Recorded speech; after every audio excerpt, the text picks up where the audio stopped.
Frateo Remix.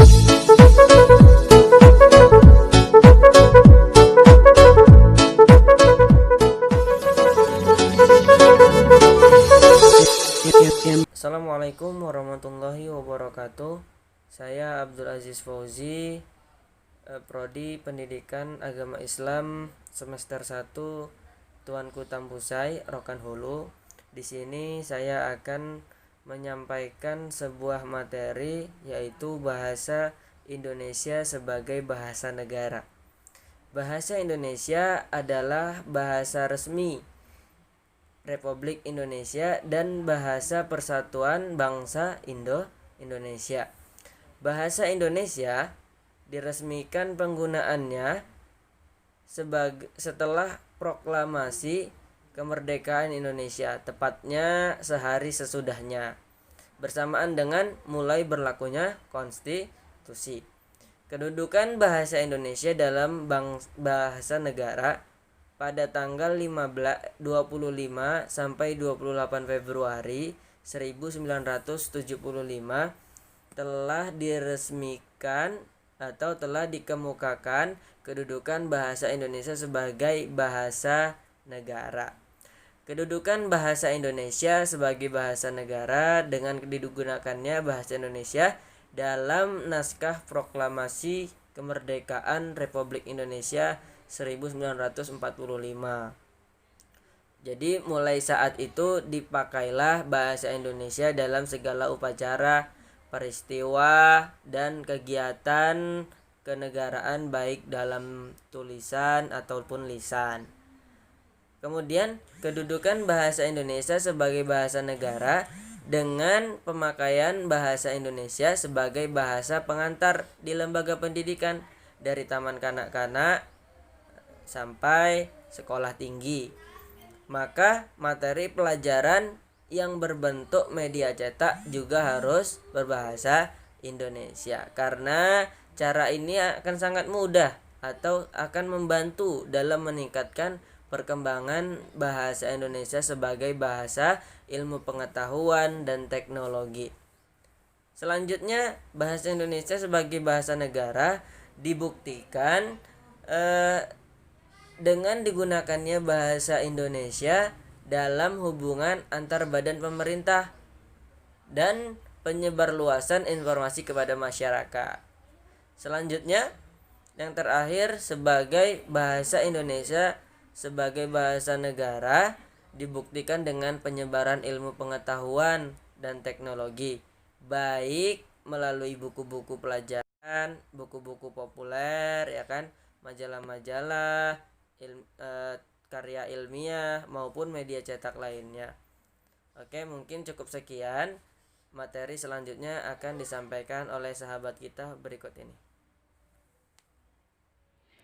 Bismillahirrahmanirrahim. Assalamualaikum warahmatullahi wabarakatuh.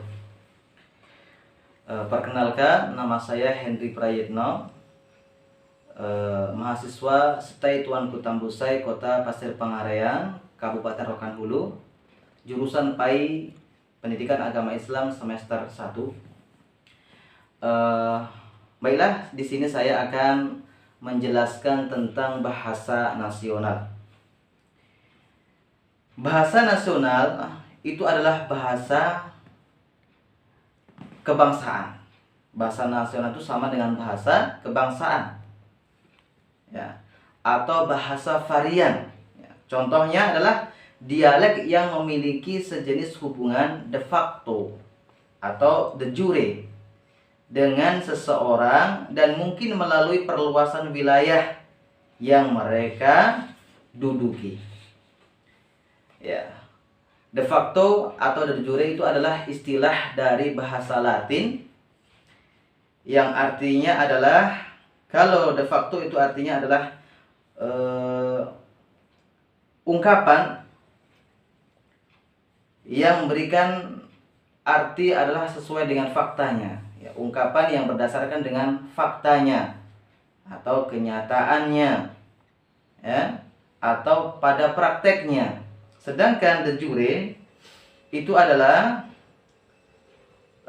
ungkapan yang berdasarkan hukum atau menurut hukum.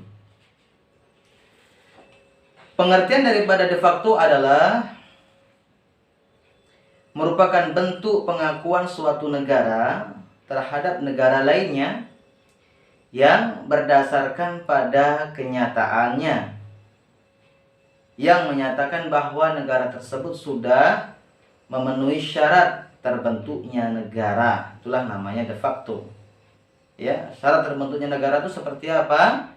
Tentunya memiliki wilayah, ya, adanya wilayah dan juga adanya rakyat dan adanya pemerintahan yang berdaulat.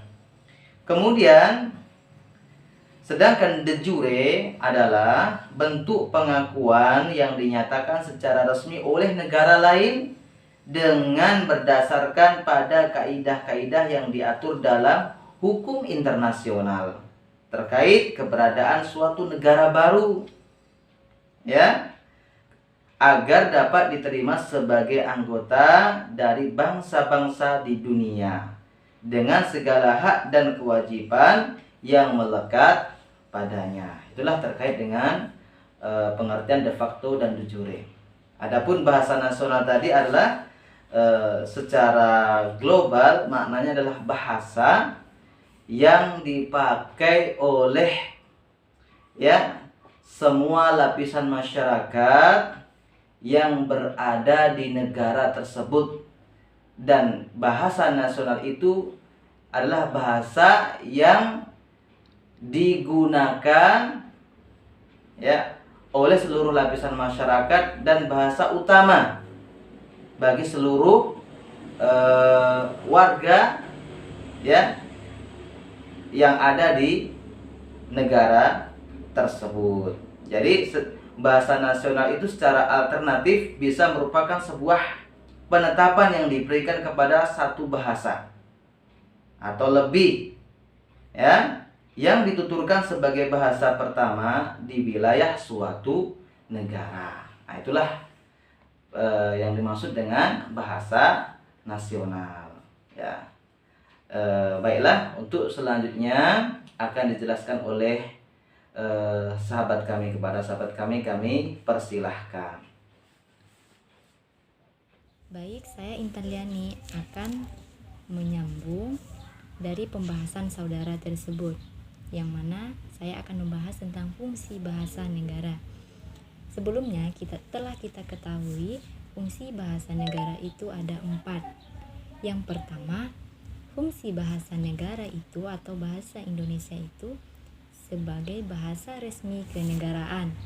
Adapun contohnya bahwa bahasa Indonesia itu dipakai di dalam kegiatan-kegiatan resmi kenegaraan seperti upacara dan kegiatan kenegaraan baik dalam bentuk lisan maupun dalam bentuk tulisan. Yang kedua, bahasa negara itu sebagai bahasa pengantar di dalam dunia pendidikan. Contohnya, di lembaga pendidikan, mulai dari taman kanak-kanak sampai perguruan tinggi. Dan yang ketiga, bahasa negara itu dipakai sebagai alat perhubungan pada tingkat nasional untuk kepentingan perencanaan dan pelaksanaan pembangunan. Dan yang keempat, fungsi bahasa negara adalah sebagai alat pengembangan kebudayaan, ilmu pengetahuan, dan teknologi. Sekian dan terima kasih. Assalamualaikum warahmatullahi wabarakatuh. Akan menjelaskan fungsi bahasa Indonesia sebagai bahasa nasional. Fungsi yang pertama, lambang kebanggaan kebangsaan. Sebagai warga negara Indonesia, kita harus bangga akan bahasa Indonesia. Yang kedua, lambang identitas nasional. Dengan demikian, negara Indonesia memiliki identitas dengan bahasa Indonesia. Yang ketiga, alat penghubung antar warga, antar daerah, dan antar budaya. Di Indonesia kita ketahui terdiri dari berbagai daerah, suku, budaya, dan agama. Dengan adanya bahasa Indonesia mempermudah masyarakat yang berbeda suku, budaya, agama dari berbagai daerah untuk berkomunikasi dalam kegiatan bersosialisasi sehari-hari. Fungsi yang keempat, alat pengembangan kebudayaan, ilmu pengetahuan, dan teknologi. Dengan mengembangkan budaya, pengetahuan, dan teknologi, biasanya selalu menggunakan bahasa Indonesia agar mempermudah pemahaman bagi yang mendengarkannya. Bahasa Indonesia yang harus digunakan biasanya sesuai dengan kaidah tata bahasa, tertib, cermat, dan masuk akal. Sekian dan terima kasih. Assalamualaikum warahmatullahi wabarakatuh. M for Teo Remix.